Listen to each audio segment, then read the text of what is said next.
फिर बाद में प्रश्न करना आके। जिस घर में आप जा रहे हैं पहले उस घर में जाइए, वहां घर का माहौल देखिए, फिर आके प्रश्न करो कि ऐसे माहौल में कैसे भक्ति करें। कैसा माहौल है, भक्तिमय माहौल है या भक्ति विरोधी माहौल है? भक्ति मार्ग का ही माहौल है हमारे से। हाँ, तो उसमें फिर क्या, भगवान की बड़ी कृपा है। यदि सास ससुर पति परिवार के जन भक्ति का विरोध नहीं करते तो मानो भगवान की विशेष कृपा है। क्योंकि कलयुग में प्राय ऐसे परिवार वाले मिलना, घर वाले मिलना बड़ा मुश्किल है। अब भक्ति का स्वरूप सिंहासन में रखे हुए केवल ठाकुर जी को ही ना समझे, अपने सास ससुर में भी भगवान का ही भाव रखे, पति में भगवान का भाव रखे। परिवार को सुख देने से हमारी भगवत भक्ति पुष्ट होती है। अब आप नई अवस्था है, सुबह से पूजा में बैठ गए, वयोवृद्ध परिवार के जो उनको चाय चाहिए, नाश्ता चाहिए, सेवा चाहिए, तो ऐसी भक्ति प्रवृत्ति मार्ग में नहीं करनी चाहिए। प्रवृत्ति मार्ग में है कि सबको पहले, अगर जल्दी जल्दी सुबह जल्दी काम, तो ठाकुर जी को शयन करने दो, पहले उनकी सबकी सेवा करो।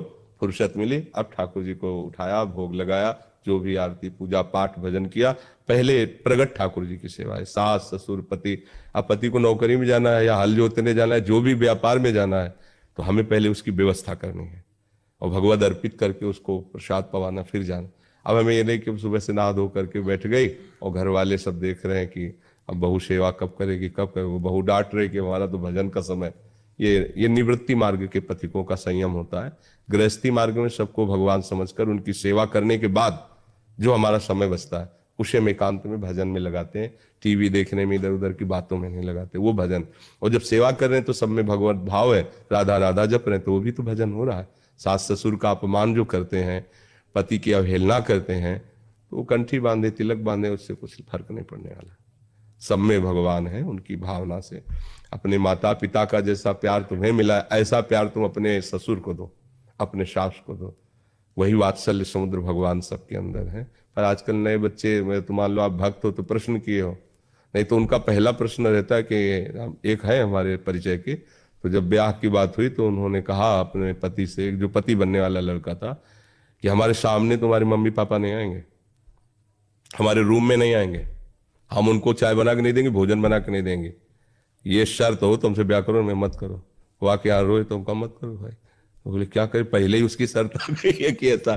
वो पूरे हिले परिवार थे पूरे, वो सब 16 चांदी पहराए आए थे, तब उसका वहां से फरमान आया कि हमारा ऐसा ऐसा। अब बोले वो भी तो बच्ची है, कमरे में नहीं आएंगे हमारे, और कुछ दिन बाद कह देगी पूरे घर में इनकी सूरत नहीं दिखाई देनी चाहिए जब ब्याह हो जाएगा। क्योंकि आजकल बच्चे कौन सेवा करना चाहते हैं। तो ये तो बड़े भाग्य कि आप जैसी उनको बहू मिली है और आप बहुत आदर पूर्वक सबकी सेवा करें, तभी गुरु की और इष्ट की प्रसन्नता होगी, ऐसे भाव से। और नाम जप चलते रहे, नाम जप करने में कोई जरूरी थोड़ी कि माला लेके और फिर बैठ के नहीं, अपना रसोई बना रहे, पद गान कर रहे, नाम गुनगुना रहे, पोछा लगा रहे, सेवा कर रहे, नाम जप कर। वयोवृद्ध है वो कपड़े धो, अरे रुक जाइए आप जाइए, हम तो सब में प्रभु की भावना करें, वो कपड़ा धोना तुम्हारा बहुत बड़ा भजन हो जाएगा। पर ऐसे भाव बहुत कम होते हैं, बहुत कम होते हैं।